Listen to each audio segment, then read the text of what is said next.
dal leen ak jàmm ci AGT News chaîne bi leen di jox xibaar yi wér te wóor abonné leen ngir dara bañ leen a raw. AGT News. Bismillah daleen ak jàmm ci chaîne bi ngeen taamul seen bopp AGT News daanaka yéenekaay yépp ci njëgu dundu gee taa wàññi démb lañu xëy tey àjjuma fukki fan ak ñeent weeru juin atum 2024 l'observateur tuddee njëg yu bees yooya prix de consolation yéenekaay bi ne fu ne état dugg na fa lu ne def na ko ngir wàññi njëgu dund gi yéenekaay bi ne waaye ñooy yëngu ca njënd ak njaay am nañu ca jàpp seen bopp muy commerçant yi journal ba ne boulanger yi itam nee nañu dañoo jaaxle ci mbir mi wàññi googa bés bi le jour nga ko tuddee baisse de tension yéenekaay bi ne ceeb bi suukar si diwlin bi ak ciment bi yépp wàññi nañ ko wàññi googa nag ngir mu sotti yéenekaay bi ne état def na subvention wu juróom fukki milliards ak ñett njëg yu bees yooyu nag gannaaw tabaski gi lañu koy tàmbalee doxal waaye ba tey daa mel ni yëf yi doxul ndax Walf Quotidien nga xam ne ci xëtam gu njëkk ne consumériste yi béggaguñu du wàññi bii lañ doon xaar La Tribune ne nañ wax ji wàññi gi ci boppam moo tekkiwul dara une baisse insignifiante la booba lépp journal wax ci xëtam gu njëkk ne ay wàññik dërëm ay ñetti dërëm ak i ñaar dërëm taxut ñu naan wàññi te itam du loola lañ digoon askan wi journal bi ne kon dañuy wàññi lu waaye wàññiwuñu dara wàññi booba nag la ca fédération des boulangers xalaat mooy dana jafe mu sotti ndax bala ngaa wàññi mburu wàññi fariñ Amadou Gueye ma leen jiitee koy xamle ca booba lépp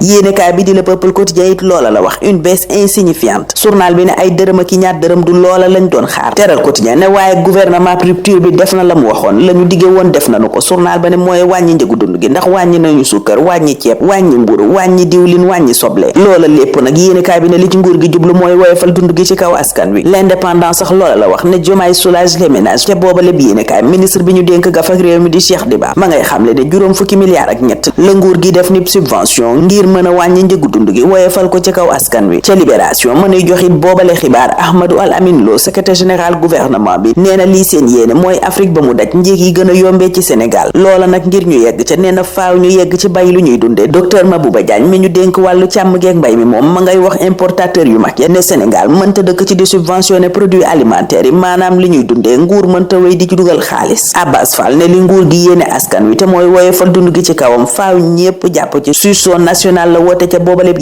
yéenekaay bi di source a ne Serigne Ngunda Korom ak la ñu digoon askan woo def nañu ko waaye yéenekaay bi ne gis na ñeenti gàkk-gàkk ci wàññi njëgu dund gi journal gi ne wàññi googa nag lañ ca war a jàpp mooy njëgu mburu mi jóge na ci fanweer ak juróom jëm ca fanweer ak ñaar dërëm di 160 francs njëgu diwlin bi it yéenekaay bi ne wàññi nañu ci ñaar fukk sucre cristallisé bi di suukar bu mokk bi kilo bi yéenekaay bi ne jóge na ci téeméer ak fanweer dem ci téeméer ak ñaar fukk fukki dërëm lañu ca wàññi waaye lay ñuul ca sow ak wàññi booba yéenekaay bi ne ba ca njëkk mooy ministre du commerce dañu koo zappé secrétaire général du gouvernement moo yëgle wàññi njëgu dund gi conseil national de la consommation it yéenekaay bi ne kenn waxtaanul ak ñoom te loola luwaa ca boppam moo leen ca tënk ni leen bala ñuy def dara ci wàllu dund gi faaw ñu dajale conseil national de la consommation mooma journal ba ne la ca gën a garaaw nag mooy direction du commerce intérieur kenn dugalu ko ci yëf yi ba nu koy def ak ba nu ko defee ba nuppi yëpp Macky Sall nag lim doon def Serigne Saliou Gueye directeur de publication bu yor bi nee na mooy doon jox xaalis ay këru tasukaay xibaar yéenekaay bi ne am na ci média yoo xam ne diggante juróom jàpp juróom fukki million lañ doon jot weer wu jot ci jamonoy Macky Sall mu ne nag liste booba yi dañu ko war a fësal ñépp teg ci seen bët ministre de l'urbanisme nag moom teg na loxo ca mbuurkat gannaaw ba mu ko jëlee ci secrétaire général gouvernement bi suuf soosa Balla Moussa Fofana nag cay indi ay leeral gannaaw kàddu yi Ahmadou Al Amin Lo yëkkati point actu naan ñi ñuy xaar dëgg ñu yëkkati seen kàddu gannaaw jullik tabaski gi rawatina mooy Amadou Ba Idrissa Seck Khalifa Sall ak Déthié Fall journal bi ne ñii lañu gën a xaar seen kàddu ci tabaski gi jamono jañuy wax waxi tabaski point actu ne Maodo Malick Mbaye ca la démissionné ca ana moo tekki na ndombal tànkam le regard it yeggeenu boobaleeb xibaar soog ñoo jox beneen bu bees ci wotoy pale yi réer mër ñu di ko wër journal ba ne enquête bi soxal wotoy présidence de la république booba gaa yi yoroon bañ koo delloo ña nga cay defi jéego yu ama am solo yéenekaay bi ne luy tolloo ñaar fukki woto gaa yi nangu nanu ko président Diomaye moom nangu na suufus mbuurkat jox ko yeneen promoteur ñu war koo defi kër jox ko askan wi l'éveil quotidien moo nu ko yëgal waxtu woowa enquête di nu yëgal ni coowal manganèse gi mujjee yéenekaay bi ne lees waxul yu baree am ca moomali mbir journal ba ne indien yóbbu yëf ya ca kanamu yoon gannaaw ba ñu ko defee ba nuppi danoo génn Sénégal yéenekaay bi it nañu ñaari ingénieur dig teg na leen loxo journal ba ne mooma lépp coow dox diggantey indien nag lor nañu baree bari yéenekaay bi di ñu fàttali ne téeméeri conteneur rek ñeen fukk yu 40 pieds feesoon dell ak manganèse enquêteur ya teg nañu ca loxo mbiram ñaari chinois yi nu teg loxo ak benn sénégalais gannaaw ban doon toroxal falub chauffeur ca ICS bu Mboro. bés bi la journée Pékin nga cay wax ñaawlu li xew waaye di sàkk ñu sàmm diggante yi ba dara du ñaaw. diggante Petrosen ak ñamu bokkal projet GTA ak Sangomar. Libération ñuy yëgal ne bor dox na ca borub 884,99 millions de dollars. yéenekaay bi nekkoon juróom-ñetti téeméeri millions ak juróom-ñeent fukk ak ñeent yu teg moom la Petrosen lépp ñetti opérateur yi mu sekkal projet GTA ak Sangomar. journal bi ne bor booba ma ngi ko amee Woodside, BP ak Cosmos. Petrosen fas ko yéene fay ci xaalis biy jóge ci njaayum pétrole be gaz bi. yéenekaay bi ne ñu ngi ko xaatim diggante février 2019 ak janvier 2020. journal bi ne taux d'intérêt bañ ko joxe ma nga toll ci 6,50% at mu jot. stade waxtu woowa naan at mi atum Lamine Camara la. yéenekaay bi ne gaynde gu ndaw gi lépp la jël mooy pépite de la saison ca Ligue 1 bu France. guy gi miy dajeek Ada Fass fanweeri